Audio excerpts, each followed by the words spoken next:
प्रिय दर्शकों नमस्कार, मैं पंडित जी.एस. कौशिक आपका स्वागत करता हूं आपके अपने YouTube चैनल जी.एस. घृत कौशिक में। आज का प्रश्न है, क्या मंगल दोष 28 साल की उम्र के बाद समाप्त हो जाता है? मंगल दोष का जो अलगाववादी प्रभाव है, क्या वो 28 साल के बाद खत्म हो जाता है? इसी के बारे में आज हम चर्चा करने वाले हैं। लेकिन इससे पहले ये जान लेते हैं कि मंगल दोष जन्म कुंडली में बनता कैसे है। जन्म कुंडली में 12 भाव होते हैं। इन 12 भावों में से 5 भाव ऐसे होते हैं, यदि इन भावों में मंगल आकर बैठ जाए तो फिर मंगल दोष का निर्माण हो जाता है। यदि आपकी जन्म कुंडली के पहले भाव में, चतुर्थ भाव में, सप्तम भाव में, अष्टम भाव में, द्वादश भाव में, इन 5 भाव में यदि मंगल बैठा हुआ है तो आप मंगलिक हैं। किसी को भी आप अपने जन्म कुंडली दिखाएंगे तो वह आपको मंगलिक घोषित कर देगा। अब इस मंगल दोष के परिहार भी हमारे ऋषियों ने बताए हैं, तो मंगल दोष परिहार के ऊपर मैं विशेष रूप से एक वीडियो पहले से बना चुका हूं और इस चैनल पर मैंने अपलोड कर रखी है। यदि वो वीडियो आप देखना चाहें तो चैनल की प्लेलिस्ट में जाकर के आप आसानी से देख पाएंगे। आज हम चर्चा करेंगे कि 28 साल के बाद मंगल का प्रभाव खत्म होता है या नहीं होता है, इसमें कितना सही है और कितना गलत है। प्रिय दर्शकों, आपने अक्सर कहते हुए सुना होगा कि 28 साल हो चुकी है, अब तो मंगल दोष लगेगा नहीं, मंगलिक नॉन मंगलिक दोनों लड़की या लड़कों से शादी कर दो, मंगल का कोई प्रभाव ही नहीं रहेगा। क्यों? क्योंकि 28 साल का बच्चा हो चुका है। अब ये कितना सही है और कितना गलत है, इसके बारे में आपको बता देता हूं। देखिए, मंगल का प्रभाव कभी खत्म नहीं होता है, वो आजीवन रहता है, कभी भी समाप्त नहीं होता है। जन्म कुंडली में जो ग्रह जहां पर बैठ गए, जिस कंडीशन में बैठ गए, वो आजीवन अपना प्रभाव देते रहते हैं, उनके प्रभाव में कभी कोई कमी नहीं आती है।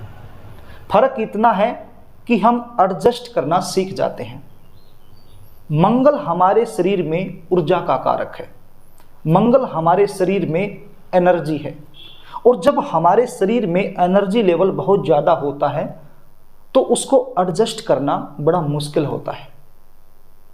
अब कोई बच्चा है 16 साल का, 18 साल का, 20 साल का, तो उसके अंदर एनर्जी लेवल बहुत अधिक होता है।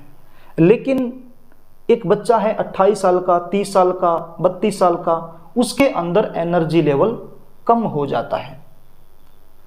तो जो बच्चा छोटा होता है, यानी कि 20, 22, 25 साल तक, तो उसके अंदर एनर्जी लेवल अधिक होने के कारण वो एनर्जी को एडजस्ट नहीं कर पाता है, जल्दबाजी में कोई भी निर्णय ले लेता है, उसके अंदर एक उतावलापन होता है, कोई भी कार्य करने के लिए बहुत जल्द निर्णय ले लेता है। वो सही है या गलत है इसके बारे में वो कम सोचता है, क्योंकि मंगल का प्रभाव है और मंगल हमारे शरीर में एनर्जी है। तो 28 साल की उम्र तक आते आते हम बहुत कुछ सीख जाते हैं, क्या सही है क्या गलत है, जीवन की गाड़ी को किस प्रकार से आगे लेके जाना है, इन चीजों का काफी हद तक हमें ज्ञान हो जाता है। तो ये ज्ञान होने के कारण मंगल का जो नकारात्मक प्रभाव है, जो अलगाववादी प्रभाव है, उसको हम एडजस्ट करना सीख जाते हैं, बहुत सारी चीज़ों को इग्नोर करना सीख जाते हैं। और जब इंसान अपने जीवन में एडजस्ट करना सीख जाता है तो फिर ग्रह काफ़ी हद तक उसका कुछ नहीं बिगाड़ पाते, बहुत कम ही बिगाड़ पाते हैं। तो ये सारा खेल एडजस्ट करने का होता है। उदाहरण के लिए, आप बैठे हो, आपके सामने अग्नि जल रही है, आप अग्नि के पास गए तो आपको जो अग्नि की तपत है, जो अग्नि की तेज है, वो आपको जला रही है, मतलब आपको प्रभावित कर रही है बहुत ज़्यादा मात्रा में। और यदि आप अग्नि से थोड़ा सा पीछे हट जाओ तो अग्नि की जो तपत है वो आपको कम प्रभावित करेगी, लेकिन अग्नि तो वही है। अग्नि के अंदर जो तपत है, जो अग्नि है, जो ऊर्जा है, वो तो कम नहीं हुई, वो तो ऐसे की ऐसी है, लेकिन हम पीछे हट गए। तो हम तक उसकी जो तपत है वो कम आ रही है। तो यही प्रभाव होता है, मंगल का प्रभाव कम नहीं होता 28 साल तक।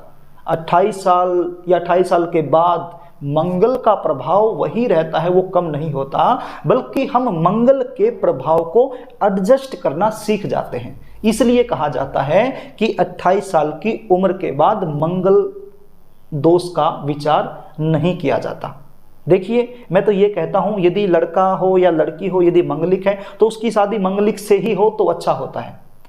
ये जो मंगलिक दोष के परिहार हैं या फिर ये एडजस्ट करने वाली बात है, ये तो एक विकल्प है, ये तो मजबूरी है। यदि मंगलिक नहीं मिल पा रहा है तो फिर हम सोच सकते हैं, विचार कर सकते हैं इन चीजों पर। नहीं तो यदि आसानी से मिल जाए, मंगलिक का विवाह मंगलिक से ही यदि हो जाए तो ये श्रेष्ठ है। तो फिर दर्शकों, आप समझ गए होंगे कि 28 साल के बाद मंगलिक दोष समाप्त हो जाता है, ऐसा क्यों कहा जाता है। तो आशा करता हूं कि आपको मेरे द्वारा दी गई जानकारी अच्छी लगी होगी, और यदि वीडियो आपको अच्छी लगे तो इसको लाइक कर देना, शेयर कर देना, कमेंट भी कर देना। आज के लिए बस इतना ही, कल फिर मिलेंगे, तब तक के लिए नमस्कार।